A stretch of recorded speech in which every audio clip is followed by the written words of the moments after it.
Hey everyone, and welcome to the July edition of 3030. I'm Pat Reinhardt from Conductor, and thank you for taking time out of your busy day to join me for 30 minutes and talk about what is happening in the industry. So, what are we going to be talking about today? Google actually explained how CLS, or the cumulative layout shift, is measured, which is that new part of the core web vitals that they announced. I'll go through it just to give everyone a little refresher. I had some slides that I'll re-go through right after this so everyone understands what that means, but then go through how it is measured. Another cool thing, Google is finally, adding regex to the Search Console performance report. It's not live yet, but we'll go into what all that means and speculate when it will go live. Also going to talk about updates to the structured data policy, specifically for when you have multiple items on a page. I actually had a couple of people ask me about this the last couple of weeks, so I threw this in here. Also found this article interesting, that someone was asking about temporary redirects versus permanent redirects. So I just want to talk about that a little bit. And also, in my quest to constantly get, to document when Google confirms basic things or basic or fundamental SEO or, baseline, best practices, whatever you want to call it, I document. We're going to talk about sitemaps today. So let's get into it because we only have 30 minutes. So how Google has explained how cumulative layout shift is measured. So just as a quick refresher course, what is the cumulative layout shift and what are core web vitals? In the new year, Google will be releasing a new update called the Page Experience Update, which we covered last week. And what that means is that the experience on your site will become a ranking factor. Now, a lot of stuff, will become a larger ranking factor. And when you think about that, when you look at this list, a lot of stuff here has been here, like largest contentful paint, first input delay. That stuff has been part of the Page Speed Insights tool for a while. We know what that is. But then again, the new one is the visual stability, or the cumulative layout shift. And that's what we're talking about today. And that's the new factor. And what that means is when you look at this animated GIF, is that when you click something and your site shifts, or your site shifts without clicking something. I've actually confirmed that as well. It's just when there is some kind of weird shift that provides a bad experience for the user. And that is what the CLS is, or the cumulative layout shift. And just again, to reiterate that, this should not be a surprise to anyone that Google has always been a bully, though they have been a thoughtful bully. Mobilegeddon, making a site secure, all things like that are all an experience, quote unquote, update, in my opinion. Again, this is going to impact everybody, right? This is not an industry-specific thing. This is a industry-wide, it's an everything thing. If you have a bad experience, you're going to see worse performance, and that's just how it goes back. And then for that, this all makes sense, right? Google has been pushing us to make better experience for our users for years, so this should not be a surprise to anyone. Now, getting into the meat of this. So Glenn Gabe, in his infinite wisdom, just put out this tweet where, like earlier in the month at web.dev, live event, got a person by the name of Phil Walton, who is a senior developed programs engineer, said that CLS is measured throughout the life cycle of the page. So here's the direct quote, just so everyone gets this. So CLS measures layout shifts that happen during the entire life cycle of the page, from when you load the page until when you unload the page. Even if you leave the page open for days or weeks, it does measure that entire time. And Glenn had put that out. The part to focus on here is entire life cycle, right? So for but when you think about it, is that a lot of dev tools, like even Page Speed Insights or everything in Search Console, it measures these types of things over small periods of time. You put in a URL, it spits out, it goes and crawls the page, and then it comes back with, what the score is, right? But, for this particular one, when layer shift, it actually exists for the entire life cycle of the page, or for when you load it, and then ultimately when you leave, or quote unquote unload it, right? So at the end of the day, that's something that you have to take into account, that like when you're looking at those scores, that is a snapshot in time, which is more than likely fine. But at the end of the day, it does measure it throughout the entire life cycle of the page as you see it. So for the most part, I think this is good to know, because a lot of people, use dev tools and things of that nature, and they say, well, this is good now. But when Google is actually looking at it, or measuring it themselves, they measure it as the entire life cycle of that page, and when it loads, when it shifts, however long you have it until you unload or leave that page. So that's a big part of this to know. That so keep that in mind as you're as we get closer to this update, we learn more about it, we get more information. I thought that this was very insightful, and it was very interesting to me that we had this happen, that we got this information from them. So again, I'll continue reporting on this as we learn more. But that's an interesting tidbit to know about that particular item that was the new one. So another big exciting thing that I think SEOs have been asking for, I don't know, God, I've been in SEO for 16 years. I think that, we've been talking about having regex in Search Console for that entire time. But an interesting thing, so a guy by the name of Kenichi Suzuki, was reading through the Webmaster, a Google support doc about the performance report, and he had noticed that there was something in there about regex. And then John Mueller, wrote back and said, I can't wait for irregular expressions to launch, because that's John. So at the end of the day, but this is really cool.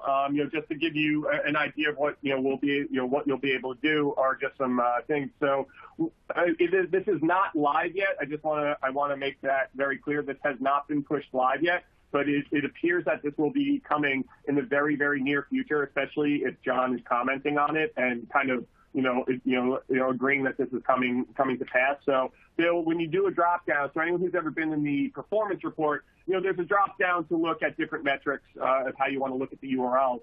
But then there will be an added custom filter, and then you'll be able to use regex with the RE2 syntax for URLs and user queries, which is what most people want anyway. So what that means is, the default matching, is like a partial match, which means that your regex, can match anywhere in the target string unless you use an upward caret or a dollar sign to require match. And not to get into the things here, but things like dematching, default matching is case sensitive, but you can specify the string, at the beginning of the regex string for case sensitive matches if you want to. Invalid regular, expression syntax will not return any matches, and then regex matching is tricky. Try out your expression on a live testing tool, or read the full RE2 syntax guide. So that's just the notes that were in, in the post and were posted all around. So this is something that is really good. This is a good thing for everybody, right? As everyone knows, as Search Console has gotten better over the years, and I was a humongous, tearaway from Search Console for a really long time, just because the data was always buggy. I didn't like how the tools were built. I didn't trust a lot of the data that was in there, because there were always gaps and things of that nature. Search Console has come a long way. I use Search Console every single day, for a host of reasons. But at the end of the day, this is just one of those things that makes it that much more useful, right? Because when you have a large site, or when you have any site, and you're just sifting through a bunch of URLs, and you can't really sort them that easily or filter them that easily, right in the platform, it's just time, right? It's just time. And this is something that I'm really happy that Google did. I think this is finally them kind of listening, or continuing to listening rather, to SEOs over time. But this is something that everyone should be pretty excited about. If you're, if you're in Search Console often or every day, this is a huge boon, and this is very, this is going to be very important and very useful moving forward. So happy to see that they continue to make, Search Console even better, but also that they, and that we'll be able to use regex, in the very near future, it appears. So I will keep everyone up to date on when that does go live. I'm hoping by the next time we meet, it is live, but it feels and sounds like it's imminent from all the, the get-togethers that I've been in, all the webinars that I've watched, and people kind of going through all these updates. It feels like it's coming imminently. So I'll keep everyone, up to speed on that. So the next thing, another very, cool update. So Google, updated, their structured data policy for multiple items on a page. This is something that a couple of people have asked me about in the last few weeks, but it's also something that comes up very often. What do you do when you have multiple items with multiple structured data on a page? What's the best way to nest them? What's the best way to put them in? And I put the link in here for when the presentation goes out afterwards. So definitely go and read, at Google's, webmaster blog about the update, or, to go read through the update yourself. But just so everyone understands, what do I mean by multiple items on a page? And, just to be very clear, it means that when there's more than one element of structured data on a page, which becomes problematic for a lot of folks because they'll implement something, it breaks, or it interferes with something else, or they didn't implement it right. And, Google's post put something in a good way to kind of think about it. You can have a page that contains a recipe, one, a video that shows, how to make that recipe, 2, and then breadcrumb info for how people can discover that recipe, so 3. So that would be 3 separate, structured data elements that you would have to make sure are installed properly, right? So really what's new? And for the most part, it's really the explanation between, the nesting and the individual items. So if you're nesting items, when there's more than one main item, for example, and when additional items are grouped under that main item, particularly very helpful, again, when a recipe with a video and reviews. So if you had a recipe and then there was a video nested underneath that recipe and then reviews nested underneath that recipe, that you would install it that way, right? And that's really where that's how you do that. For individual items, that's really just when everything is in a separate, separate block on the same page. So that's another way. It all depends on how you're installing and how you're running the scripts.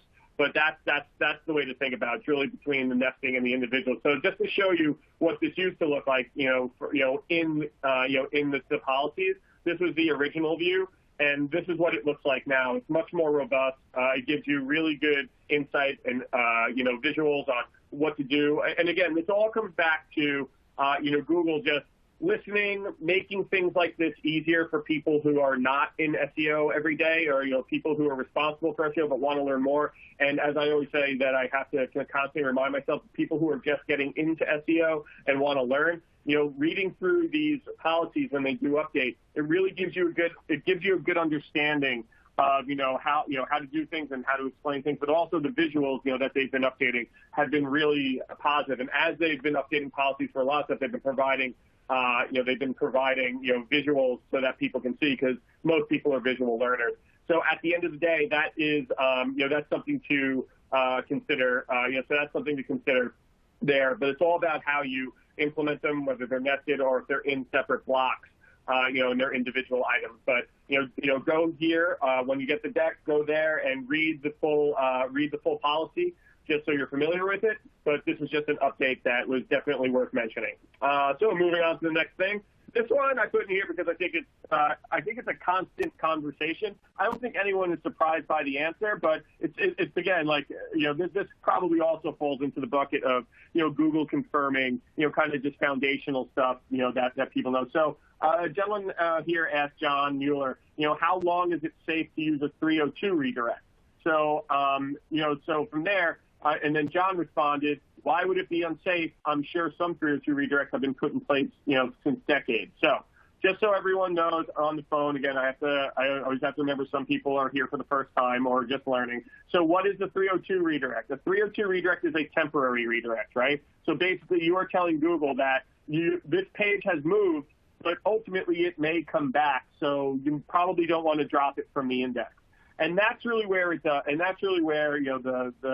rub is right there. It's like, and you're telling Google that the page is coming back. Now, most of the time, that page never comes back. A lot of times when people put 302 redirects in, and again, there's a lot of uses for temporary redirects. And it's not always the best practice to put in a permanent redirect. It's really all situational. But in no way would I ever deem it, to use the word quote unquote unsafe. I don't think anything has to do with redirects, unless you're migrating your site, or using 302 redirects is necessarily unsafe.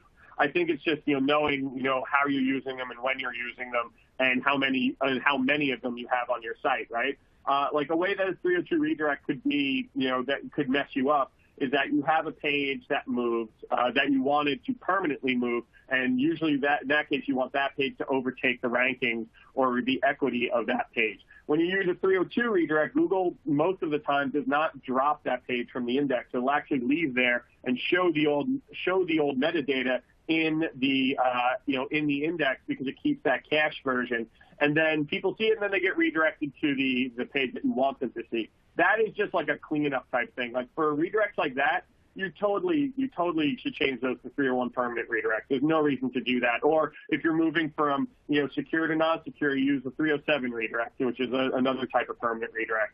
But 302s are useful for when people type in URLs that don't exist on your page, and then they temporarily redirect it back to the home page.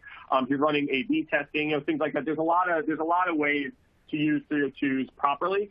But most of the time, you're going to want to use 301s. If you're moving a page and you're like, hey, this page is never coming back, and like I said, they very rarely come back, then you use the 301 permanent redirect. So that's just something to something to keep in mind. And moving on to another kind of baseline thing, is that I found that I found an article talking about this where, again, John Mueller that was stating, people were asking him about, if you move a large amount of pages on your site, should you update your sitemap, things like that, your XML sitemap. And John had said, like, if you remove or change a lot of pages on your site, it's good to reflect that in your sitemap file. But in general, it usually takes a bit of time.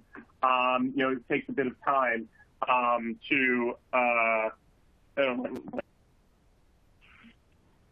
I hope everyone can still hear me. I got a note that no one could hear me, but I hope everyone can still hear me. But from here, it usually takes a bit of time, to recognize that and reflect it in the search results, which is normal. And of course, this is common sense, right? It's like I'm certainly not a mean person by any means, but but for the most part, it comes back down to, if you remove pages on, on your site, always reflect that in your XML file. A lot of times people will say, we'll just like remove things, and they don't have a system in place to have their XML file automatically update. And then they have pages that either don't exist or have been redirected in their XML sitemap. Now, why is that a big deal? If you have pages that are not in, if you have pages that are not, you have pages that are not, live anymore, like they're 404 or they're error pages, like you don't want to send Google to broken pages in your sitemap or redirected pages in your sitemap. While they will crawl the whole thing, if eventually, that will start to mess with your crawl budget, in my opinion, right? I've seen this before where people who have broken sitemaps, those are usually sites that have more, have more indexation issues than most other sites. And I think that that's something that a lot of people struggle with, right? Is getting the web team, IT team, engineering team, whatever, what have you in your organization, having them, implement something that automatically, updates your XML sitemap, as you change the site. This is why, WordPress is great, Shopify is great, and, kind of in-the-box CMSs, because they have this functionality, built in. So that's something, but a lot of sites don't have this. I still talk to a lot of sites on a regular basis that have, problems with their XMLs and keeping them up to date, and, and Google just going to pages that, simply don't exist anymore. And I know this is kind of like it's a foundational thing, and I always report on these because I like when Google kind of confirms these things, because I do still have, strong conversations with people who believe that this stuff is not true. Or think that Google really doesn't care. I believe and I know that Google cares about this stuff. And I think it's one of those things where, I think it's one of those things where we are, that a lot of times people ignore. But these foundational things are very important. So if you have a site and you don't know, the status of, how your XML sitemaps are handled, you really should look into that. You really should have an automatic way for them to be updated with whatever is live on the site. And build. I'm building a system with a company right now to do this, who's been trying to get this onto a roadmap for over a year, because they've had major indexation issues, and I am 99% convinced it's because their XML sitemaps are all messed up.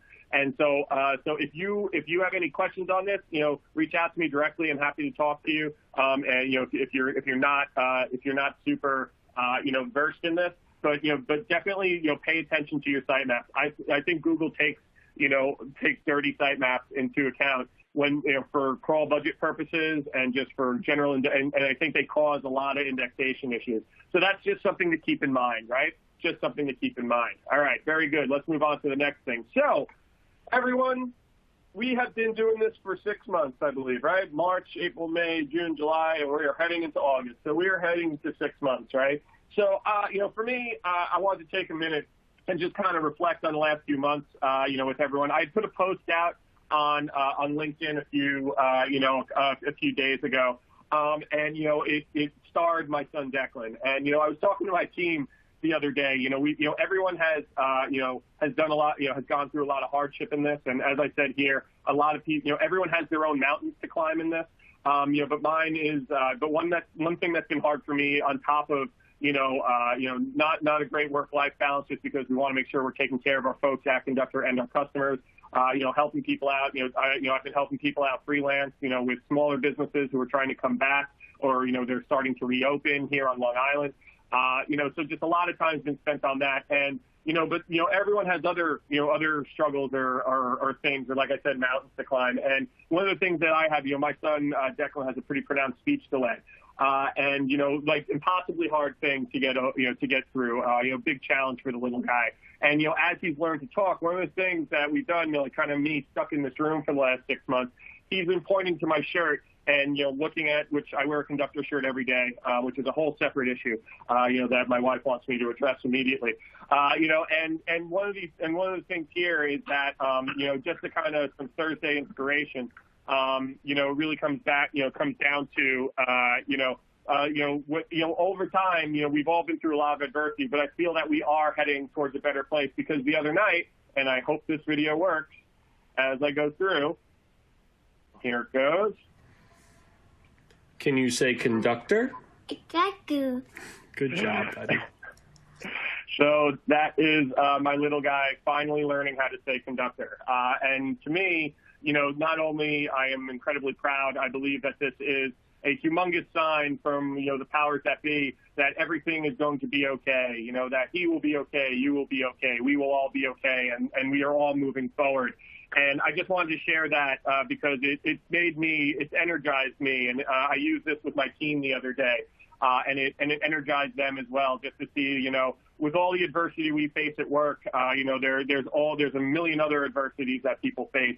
And I think after 6 months of us all being stuck in our homes and, worried about what's going on in the world, there is momentum behind us. There is a light at the end of the tunnel. And I just wanted to kind of share that today, that, we've had some success and some and a big bright spot here in my household. And I hope you guys are feeling the same. And I hope this, put a smile on your face, because I think everyone could use a few more smiles these days. And with that, I'm also bringing back an old tradition from 3030, where, over the last, few months, I've been talking about algorithms a lot, and, for many years on this program, I vowed to stop, I vowed to stop algorithm chasing, but I feel over the last year, with all the Money Your Life type updates and things of that nature, that it's a necessary evil to report on them. But I'm going to start putting this on at the end of every presentation once again, because I think it's very important. Our CEO, Seth Besmertnik, uses this in pretty much every one of his presentations. And I think I think for the most part, we all have to remember that it's not about it's not about chasing an algorithm. Everything that we talk about here, everything that we talk about every day, it's all about, winning the hearts and the minds of our user and creating great kick-ass content and experiences now, for our users. And that's really what we have to focus on. And we all have to, kind of focus on that. And with that, we have reached the end once again. We have a few questions that I'll get into, but I also just want to say I hope everyone is enjoying their summer and finding some peace in this weirdness. One thing that I've been telling my folks is make sure you take time off if you can take time off. Go have that convo with your boss now. I've actually been borderline threatening my folks, to take time off because, a lot of this leads to burnout. Burnout is very dangerous. And you have to take care of yourself physically and mentally so that you can take care of your job and take care of your family. So that's something that I think everyone should think of. When's the last time you took a day off? Mine was in February. Tomorrow, and Conductor's taken a lot of great steps to make sure that people have that everyone has the ability to take off and get some downtime and recharge. But if you feel that you need to recharge, take that time. It is so important. To take time for yourself and take, because then you'll be the best, the best version of yourself when you're rested. I'm going to get through a couple of questions in the last few minutes. So first one, how about two schemas for similar items on a page? So on one page, we have events and course schema for the same item. Very good. So for that, I believe you would use the nested, approach for the schema tag. For the most part, it's one of those things where, I would have to see the page and see how it's broken out. But if it's something like if it's event and a course, within the same block, you would use nested. You would put the event schema and then you would put the course schema, underneath it, and you would nest them together. If they are in separate blocks, which it doesn't sound like they are, you would just put them in individually, but you could nest these two together. And that's really, that's what they would, and you would just reference that one thing twice, even if they're the same or similar thing, you would use the nested one. So for that. So for the one last question, for the regex, when will the regex in Google Search Console be available? As I said before, I do not know, but this is something that's been that feels imminent, and I'm hoping within the next few within the next month or so that we do see that. Let's see what else. If you have two schema tags on a page, one created by Yoast and one created by the dev team, will they conflict? Interesting. I would think not. If they're not on the same elements, but if they're two separate elements on the same one, then they might. But I would probably look into that and probably pick one. That would be my advice to you would be to either pick using Yoast or pick using your dev team and just go with that. My guess is you're probably fine, but if you test it out and you don't see any issues, then you're fine. But I could see a world where they might conflict. But I would just run the test on it and see what comes back. Let's see. Is it possible to have FAQ page schema on a page that features FAQs as opposed to an entire page dedicated to FAQs? I would imagine so. I don't see why. There is individual FAQ, schema that you can put into. It's like the speakable markup that you can put onto a page. So I don't see why you wouldn't be able to do that. I would imagine so that you would be able to just have the schema on the page and wouldn't have to have the entire page dedicated to it. I would imagine that that's completely fine. So 302 redirects are more for site cleanup, or do they boost signals to the page we redirected to? Great question. So for site cleanup, I would imagine it's a little bit of both. But really, cleanup to me means you're redirecting things permanently to get rid of them and clean up the site. So you would use 301s. But if you have things in place where, like I said, like someone types something like a URL that doesn't exist, and you don't want to send them to a 404 page, and they just 302 redirect to the home page. It's more like those wildcard type things where I think 302s make sense. And also if you're running like an A/B test or things like that, and you're sending traffic to one version and another version, typically 302s are used there just to put things out. Boost signals to the page to redirect to. 302s do pass link equity. There's been one of these things over the years that said like, 302s don't send as much equity. I used to say that. I don't believe that's true anymore. I think 302s send the signals to just fine to the new page. It just comes down to, if you're going to move it, move it. It just depends on the type of redirect that you're doing.